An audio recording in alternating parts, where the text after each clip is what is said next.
Welcome to Life After Corporate, your ultimate guide for making the leap from corporate leader to entrepreneur. I'm Deb Boulanger, entrepreneur, executive leader, and founder of the Launch Lab for Women Entrepreneurs. This is your time to break through the glass ceiling once and for all and get your ticket to the C-suite. Come back each week to get the leading strategies, advice, and tools that will give you the skills and confidence you need to replace your corporate paycheck. Are you ready? Let's go. Welcome to episode 7, Why I Hate Networking and Why You Should Too. A candid conversation with Kelly Hoey, author of the book, Build Your Dream Network. Kelly is a corporate escapee and, according to Forbes, one of the 5 women changing the world of VC and entrepreneurship. She's one of the 25 smartest women on Twitter by Fast Company and one of the 10 most connected people in New York City's tech scene by Inc. magazine. She's interviewed with Prime Minister of Aruba for a byline in the New York Times and dined with Malala. If you would have asked Kelly if she believed any of those accolades or opportunities would be used to highlight her career, she might have just said, "Are you kidding me?" The strategy she used to transform a predictable career into an unexpected one, including developing her networks, cultivating diverse professional relationships, and building a Yes to Me fund, will set you up to successfully take your own big, courageous leap of faith. She also has one of the hottest shoe collections in New York City. Welcome, Kelly Hoey. Oh, I think I like that last part of the introduction best. You have the sexiest shoes I have ever seen in New York, especially when you show up to do keynotes at prestigious women's networking events. They're really awesome. Well, thank you. Well, so say my uniform, my jeans, my white shirts, and if I'm going to jazz it up, it might as well be with the shoes. It's gorgeous. Well, first, tell us about you. Tell us your story of making that courageous leap of faith. What brought you to writing the book, Build Your Dream Network, and sharing your practices with us as you really made a huge career shift? Yeah, I mean, my career was predictable. I was expected to get a graduate degree and get a job in an office. And so that's what I did as, a Gen Xer. And I was a lawyer for 11 years. I then moved over onto the management side of the law firm. And that switch was, kind of seems like sort of an obvious one and an easy one. But at the time, back in 2001, 2002, it was a hard shift to make. And in making that shift, I really realized how important, not just client development, those kind of deep relationships and that skill that I had really honed as an attorney, but the importance of having these broader networks, because the job I was looking for in management was really filled by a whispered network of who knew who, as opposed to job listings. And that was a sort of a pivotal moment, because then going forward, I was very intentional in ensuring that I didn't leave my career vulnerable by not having a diversity of networks. And it may be that there was networks I wasn't necessarily deep in, but that I, had some kind of finger, on the pulse, and stayed in touch, even if I wasn't, actively practicing law anymore. I've stayed in touch with client networks and on top of developments, just because, there might be an opportunity to help, and kind of, you never know. And that kind of strategy of, developing deep expertise networks and then not discarding networks, and always ensuring that there was some kind of diversity, whether it is in geography or age or interest or gender, whatever, fill in the blank. That's what's sort of catapulted and created future opportunities. So from law firm management, I became the first president of the global business networking group 85 Broads, now known as Ellevate, but it was still owned by Janet Hansen, and I became her first president. And that was really where the kind of big leap of career faith, because I took that role, and it was, a 1-year contract, and it was for equity. It was not with a salary, and I was leaving a very good job with, a paycheck and healthcare, as I like to jokingly say. And I was taking this big leap of career faith. And when I was really mulling it, the things that had created my ability to take risk were, having expertise in being known for something, having a network that saw a skill set that was marketable, and then having created, I want to say, my Yes Me fund. Being more interested in putting money in the bank. I probably should have started the Yes Me fund earlier. That would have, in hindsight, that would have been the right thing. But rather than kind of advancing a lifestyle as it's so easy to do in a city like New York, rather than saying, what is it that I really need? And the ability to walk away, the ability to invest in your own future, the ability to pursue your dreams because, your rent is covered, your bills are paid. That's hugely powerful. And that's something I really credit. I really credit my ex-husband in terms of a way, he approached his finances. And that was a hugely valuable lesson for me in the 18 years that we were together, to sort of watch someone who had built their life that way and seeing how incredibly powerful that was, and not having your financial, your finances and your ego weren't tied into having to get that paycheck or that bonus. That's so important. And we talked about that in episode 2 of there's 3 different ways to go. You can do your side hustle, you can test your big idea and leap. And if you can sock away enough money on the side and jump all in, it is the fastest path to the cash because you're 100% dedicated to it. And ability to pursue things at the right pace and the way you want to do, not being beholden to the paycheck or the investor. So, when I was mulling the big career change that was transformative, and really it changed how I thought of myself and thought what was possible. It was really taking that role as the president of 85 Broads. So I had those other pieces in place, but the real kicker of why I made that leap, Deb, was someone said to me when I was sort of mulling it and not knowing what to do, they said, "What's the worst thing that can happen, Kelly?" And I'm looking at this person. It was someone I worked with at the law firm. And I'm like, the worst thing that can happen, my mind's rattling like it's a trick question. And the person looked at me and said, "You could come back here and take your old job." And I'm like, and I think we all need to really, when you're thinking about making that change, be realistic about what the worst case scenario is.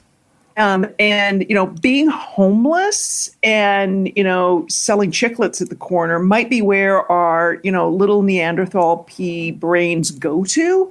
But really, what's the likelihood of that for most of us? What's the real likelihood? I have a friend who's kind of miserable right now because she's basically, between jobs and moved back home with her, into an apartment that her parents own. And it's right next to or on top of where her parents live. And she's kind of depressed about this. I'm like, whoa, if this is your worst case scenario, that's not so bad. Seriously, you got to put this stuff in perspective.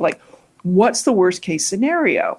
And when you realize that, it can be really freeing and really powerful in terms of the worst thing for me is I go back into a 8 to 7 p.m. job, in a management role at, a professional services firm.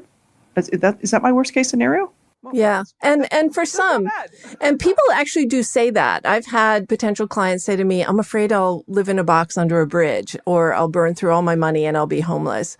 And, you do want to be smart about it. You don't want to burn through all your cash, but the likelihood of that happening is so, so, so small. So I want to get back to, yes, there's fear, and the fear isn't real, and managing what's going on between your 2 ears is a really important piece of this journey. But you mentioned something before about whisper networks, and I have to tell you that I had never heard that term until recently.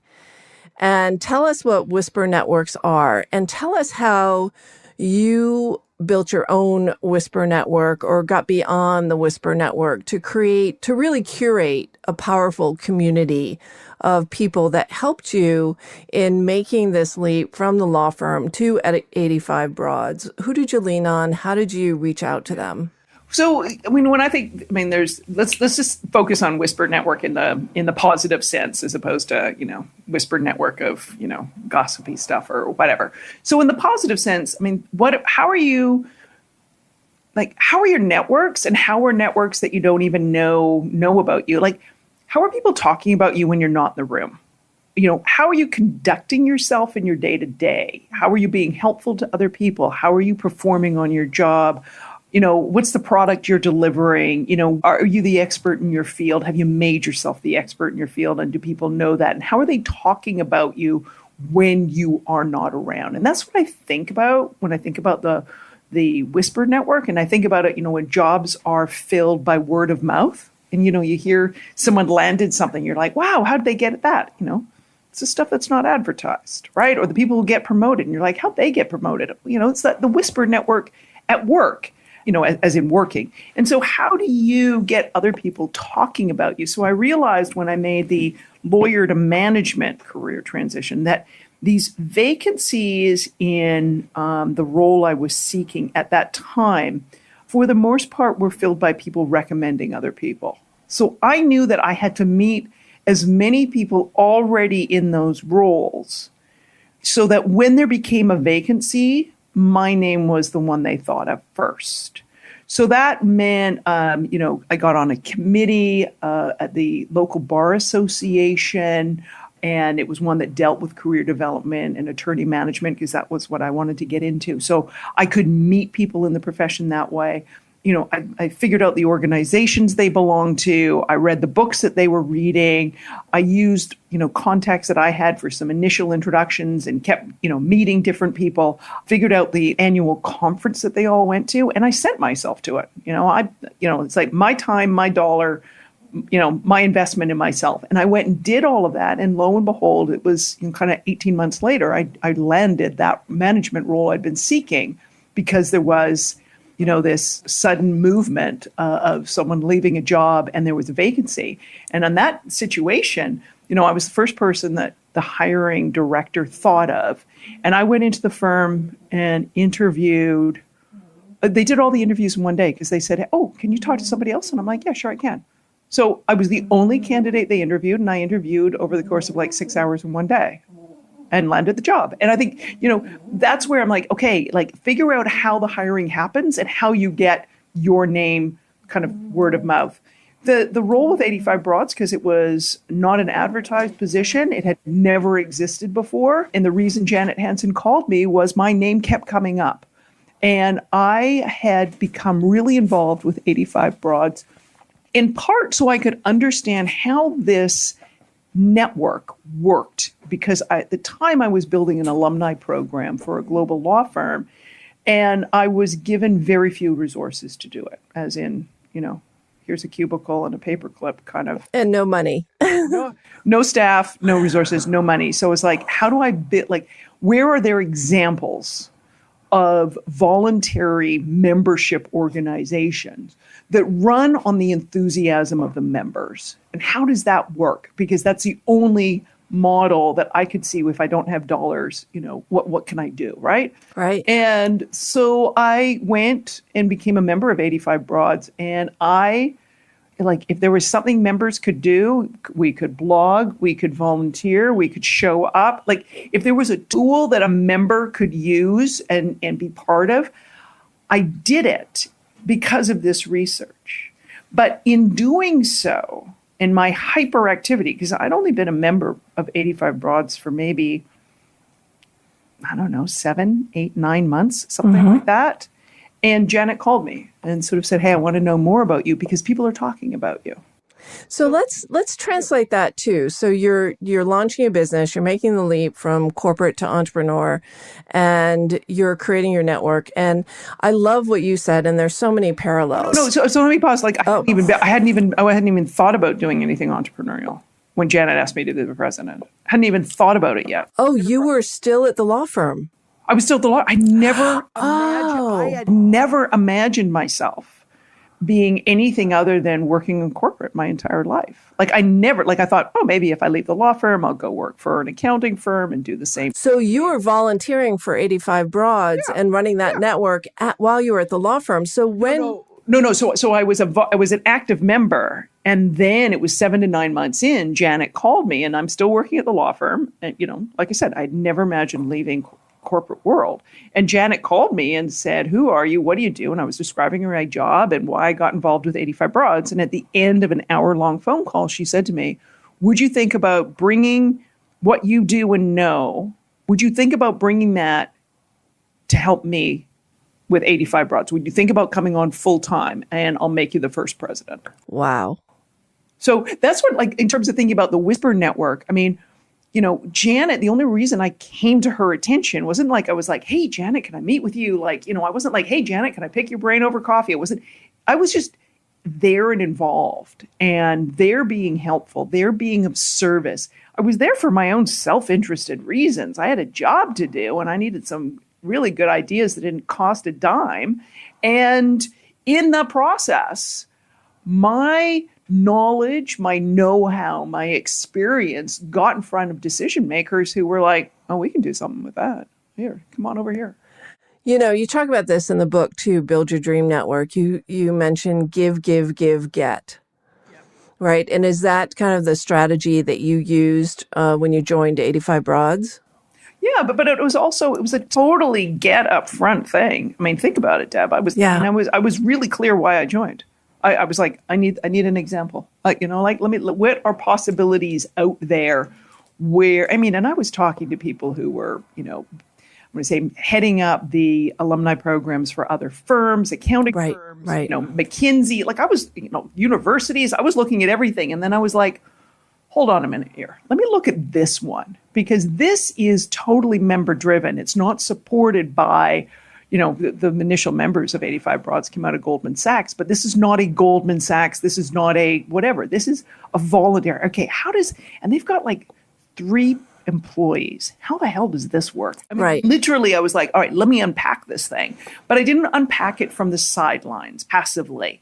I threw myself in wholeheartedly. And I think that's a big lesson for people. I mean, any of us can become members, of an organization. And, people often think, "Oh, I'll join and it'll produce magical things." It's like, hold on. It's not the organization. It's how you, approach it and how you commit to it. And I was so committed that, people talked about me. So how and where do you do this? But there was a whole lot of give when I was really active in 85 Broads. But, I initially joined with a big old get, like, I need to get some information. The give and the get is such a great balance, and it's a great equation to really adapt in your own life. So I'm part of Ellevate. So next generation of 85 Broads was Ellevate. And I remember being part of that network and getting a lot of clients through that network, because I would give content, I would give webinars, I would speak at events. And eventually I went to Christy Wallace and said, "We have a whole entrepreneur community here. And I know because they're converting to be my clients, how about if I run the entrepreneur segment for New York City?" And it's a great way. So this is an example for our listeners for if you're making a leap from, first of all, networks are important no matter whether you're in corporate or you're an entrepreneur. I think there's a level of importance that your network takes too when you're relying on your network for referrals, when you're relying on your network to help you get things done. And it is a give and a get. And I find the more you give to your network, the more you get in return. Absolutely. Absolutely. I mean, I would say it's sort of funny line and kind of sort of saying this the right way so people understand, like, but have clarity on why you want to go in, right? Like understanding, this is a place where you do want to give a lot of your time, energy, resources, expertise, because you do hope, other than, the helper's high, which people have studied that we all get from volunteering and mentoring and whatever, like other than the helper's high or, a line item on a resume, like understand that, okay, there could be something valuable here. With 85 Broads, I had one goal, like I need to get information. Right. And even if the information I received was, oh, okay, I see how this operates and this will never work in my scenario of building a corporate alumni program, great. That would have been helpful. Like, boom, or hey, this is a great model. fantastic. I've got the information I need to now build my alumni program. I'm done. That would have been good too. This other was a really unexpected. It was sort of, as I sort of say to people, like, put yourself in front of serendipity. And Janet offering me the opportunity of a lifetime, a transformative one for me in my career and how I thought about myself. That was like icing on the cake. I mean, in many ways, after the 7 to 9 months of the information I needed to do my job, I had that. Right. So this other thing was like, whoa, hold on here. Yeah. So let's switch gears a little bit. I want to talk about why I hate networking and why you should too, because there's just so much bad behavior out there. So I thought of you a couple of months ago. I had walked into a conference for women entrepreneurs, and I walk into the room and there's about 600 women entrepreneurs in that room. And I thought to myself, how, as a needle in the haystack, am I supposed to meet the people that I'm supposed to meet here today? Either that can, help me be seen and heard in a different way, or who might be ideal clients I'm supposed to work with. And at that moment, I said, oh my God, I hate networking. So give us the Kelly Hoey philosophy of how to build your network. Yeah, because you've hit on it. There's two different things. There's the sort of the noun and the verb. There's the activity, and then there is this entity that you want to have around you. I mean, most things around networking and most, kind of guidance and stuff out there, I'm with you. I dislike the advice, and I'm not a huge fan of the activity as purely as an activity. I don't like to oversimplify. I like to be direct and clear when I give advice, but I don't like to oversimplify it, because what we're dealing with when you are building a network, building relationships, networking, is you're dealing with other people. And we're squirrely, weird creatures, right? Like, let's just, what we want today is not necessarily what we want tomorrow. We change our minds. We're weird, right? Half of us are introverts and can't stand being in crowds. Exactly.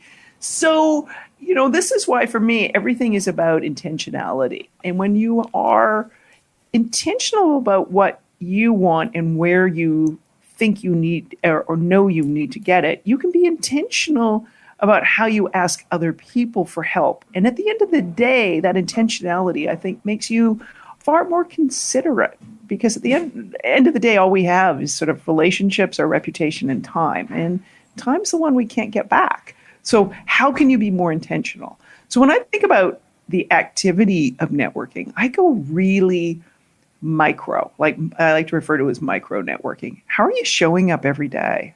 How are you being helpful to the people that you interact with regularly? And the people who already know you, and the people who have seen you in your work environment or volunteering or community service or whatever it may be, they're more likely to come to your aid or support or make introductions than a perfect stranger.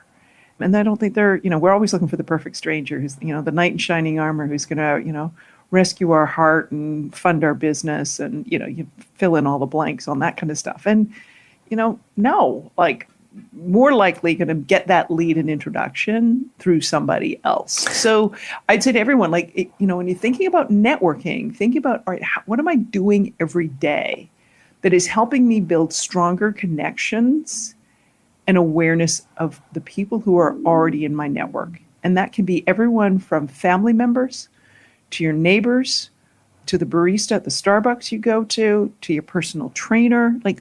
All of those people have the potential to unlock something that will help you in your career, your business. So how are you interacting and how are you treating them? So it's interesting. So what I'm taking away from what you're saying is, how am I contributing to my network? Mm-hmm. And how am I supporting my network? Right. So in my Debism, it's how am I being seen and heard today is number one. Where am I being seen and heard? How am I contributing to my network? But the next thing I do is look for people who I value, like you, right? So I'll like something, comment on a post on LinkedIn, or retweet something that you've put out on Twitter, and really create relationships that way. And you have a great story. So let's take this to the online world, because I think we're going there naturally. And we all know random acts of really bad networking or really bad marketing. In fact, I got so aggravated, I'll say aggravated last week, when someone reached out to me, and she was probably really harmless, but invited me to some event. And I said, you don't even know me. You don't know that this is going to be of interest to me. Why are you sending me this random piece of information?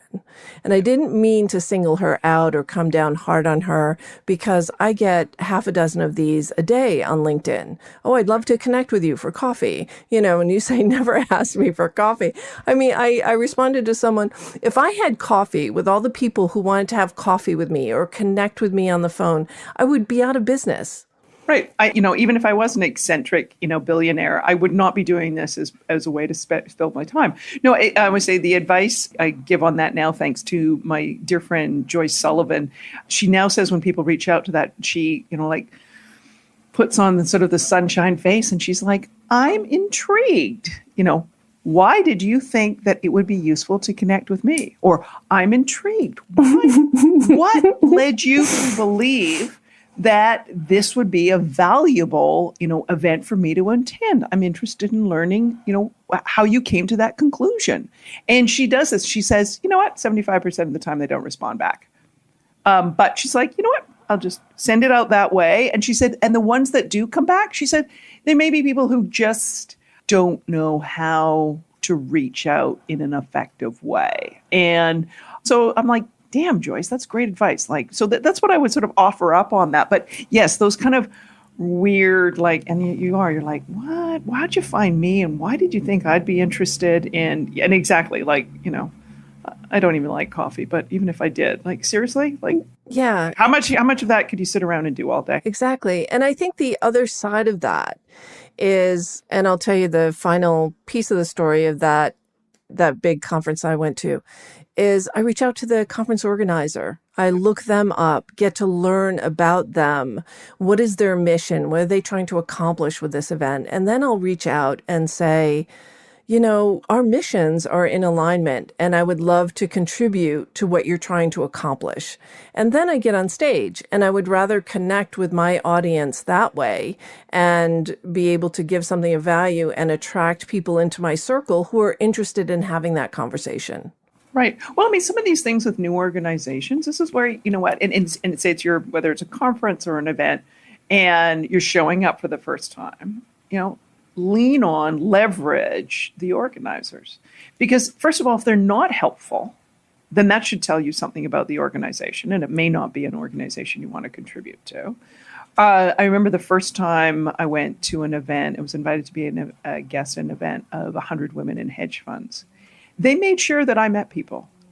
Organizers made sure that I literally was sort of like the sorority bump, oh, here, the person who I first met, they were like, oh, I need to go talk to somebody else. Good. Let me hand off Kelly to somebody so that they can make introductions. And they did it without me asking. So you may have an organization that does that, right? So in some ways, you want to test an organization, not by what's the quality of their membership? What's the quality of their leadership? And are they really welcoming? Are they really finding kind of the hidden ways to help people? Or are they kind of leaving to fend for yourself and telling you there's an app and you're like, this is all just BS and it's not going to lead to anything? So sort of there's that, dynamic. The other thing is, is you said getting on stage. That's not always possible for everybody. But the other piece of it is the idea that how can you be of help?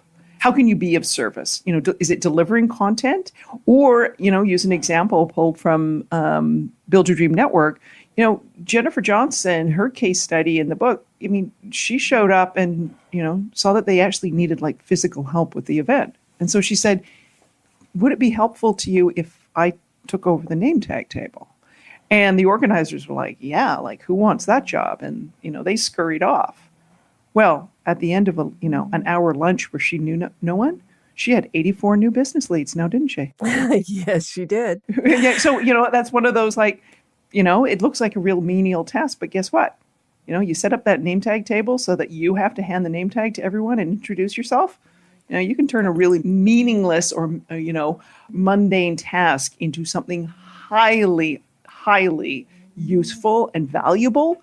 And there we go. There's ways to do it. And, another example I would use from the book is, sometimes when we're doing things in life, we've got to walk into, I would say your conference with 600 women entrepreneurs, or, the first time I walked into an 85 Broads, power breakfast. I didn't know anyone. And, there was 125 women having breakfast in the morning. And understand why you're walking in the room.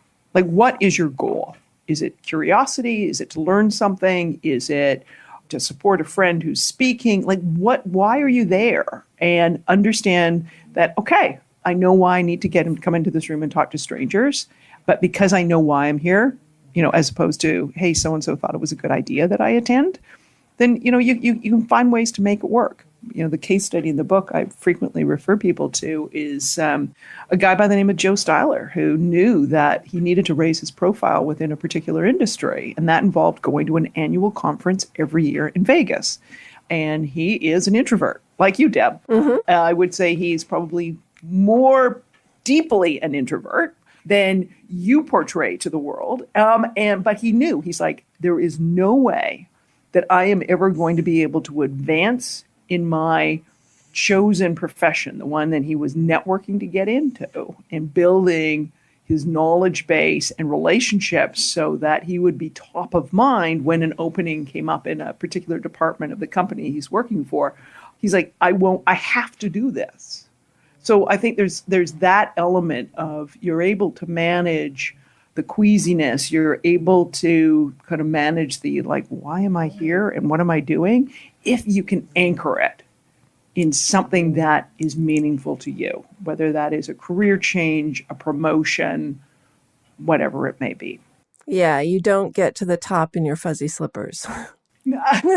Well, you might after you've built your network. After you've built your network. And yes, I'm in my fuzzy slippers right now.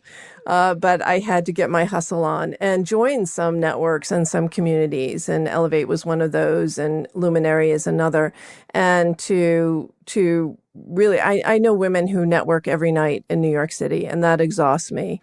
Just the idea of that, I find completely exhausting. So what I do is just curate powerful communities. Where are the women who are going to lift me up, who I can really get to know, who I can support through my other connections. I think one of the things that gives me the greatest joy right now is expanding my network and sharing the great relationships I've cultivated over the last 12, 13, 14 years as an entrepreneur with my clients and with my colleagues, so that we can share trusted resources, because the ripple continues, right?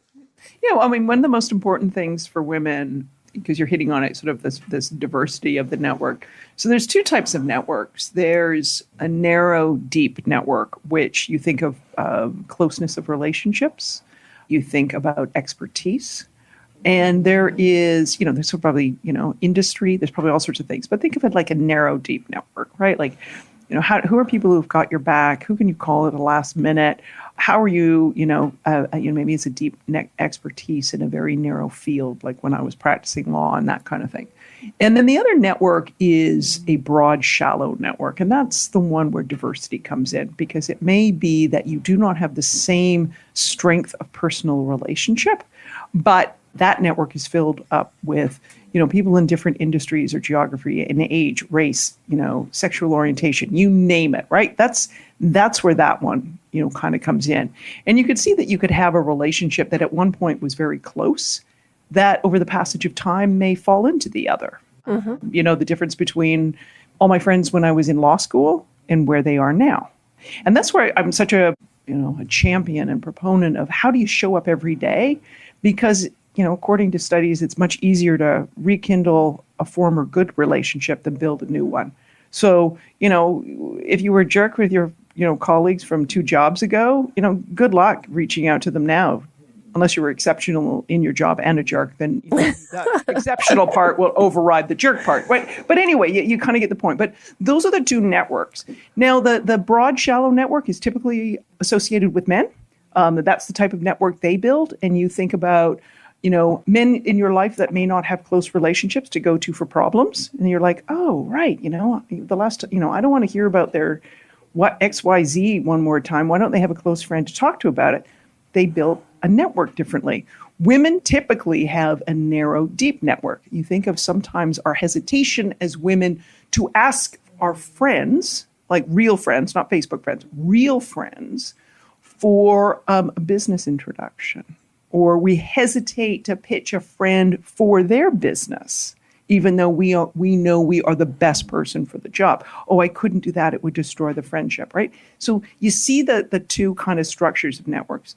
The reality is you need both. Career strength and opportunity comes from having both. And increasingly studies, particularly with respect to women who are successful in their careers, that they have both of these networks and they intentionally cultivate, in particular, that close inner network. And they ensure, there's a really interesting study out of Northwestern University, as I recall, that, these women who were successful in these leadership programs not only had an inner network, like, you talk about building your board of directors, your personal, advisors. They had this inner network that was predominantly women. So think 4 to 7 women, okay? An inner network that was predominantly women and an inner network that had, each of them individually had diverse networks. And that's one of the things I talk a lot to women about now is like, you need to be intentional this way. This is not being Machiavellian. This is not being, Dr. Evil. This is the structure that your career, your ambition needs to take it to the next level. Absolutely. It's so important. I left the corporate world 12 years ago, but I still have deep connections from the people I spent 20 years with, right? So they're your family, and the guys and the women I worked with them are my biggest supporters now. So important. If you were a great person to work with 12 years ago, those people want to take your call. I have a note sitting in LinkedIn from a former colleague, and I'm just like, everything about the message is self-focused and heavy. And I was like, you were not a good, I don't recall you being the considerate, I'll make time for you, how can I help you colleague when we were working together in the corporate world. Why do you think I want to stop everything and have coffee with you now? It's literally what I'm looking at, and I have yet to respond, and it's probably been 3 weeks. So, how you show up, like greeting people, holding an elevator door, it may seem so trivial, but it's the kind of thing people remember, so that if you do reach out 12 years later, people are thrilled to hear from you. Exactly. So lastly, you mentioned in Build Your Dream Network to pay attention on how others perceive you. Mm-hmm. What did you mean by that? Well, it's sort of one of these things that you're making a new, kind of new career and a new launch. And I really learned this when I dial it back to when I switched from being a lawyer into law firm management. The resume I needed to make that career change was not my lawyer resume.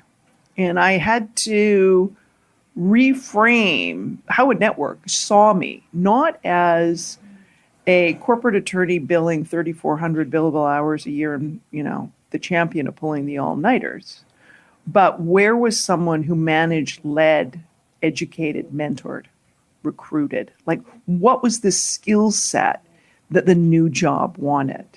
And so sometimes when people are like, oh, my network, sees me this way, there is an element of, are you networking the wrong thing out there? Are you networking your old job when you're trying to do a new job? And how can you show your existing network that you are someone different? The other thing on paying attention to how your network perceives you is, instead of getting frustrated, kind of by the questions they ask or the queries, to sort of step back and say, all right, is there something in this?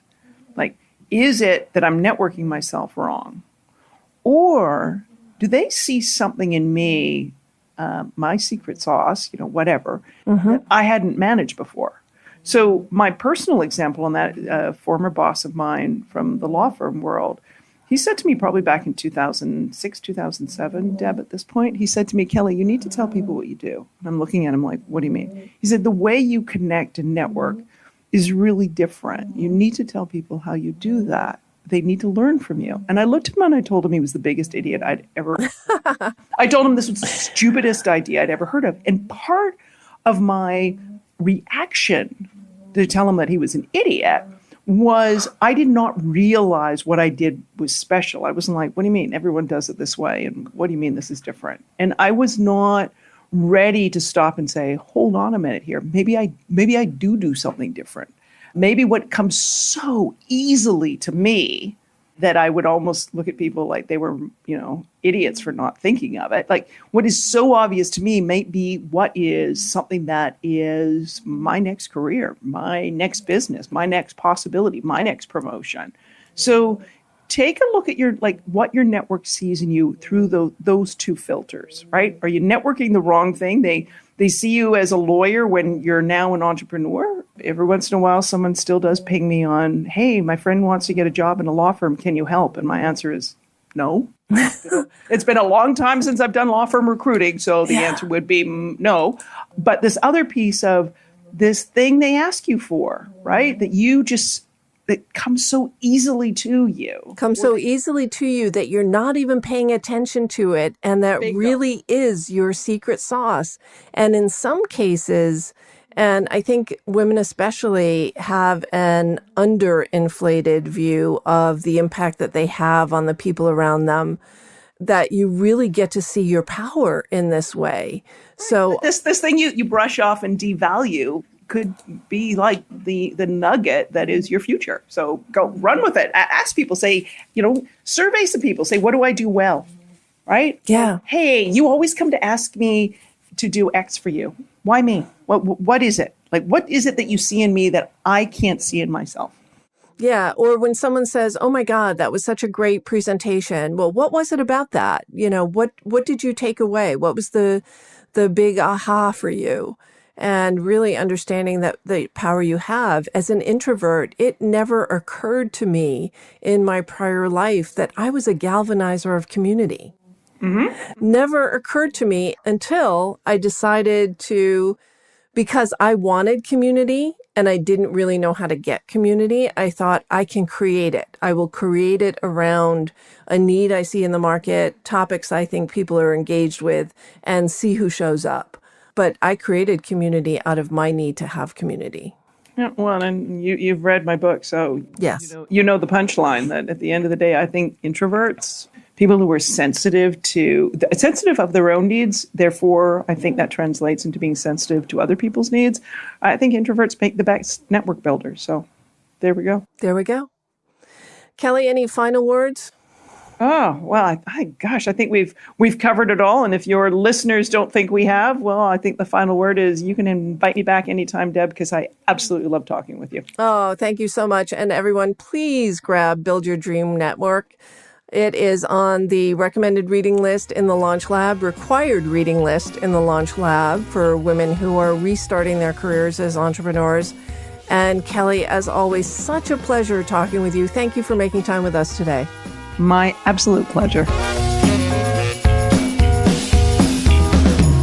Thanks for listening, my friend. If you enjoyed this show, please head over to iTunes and subscribe and leave us a review.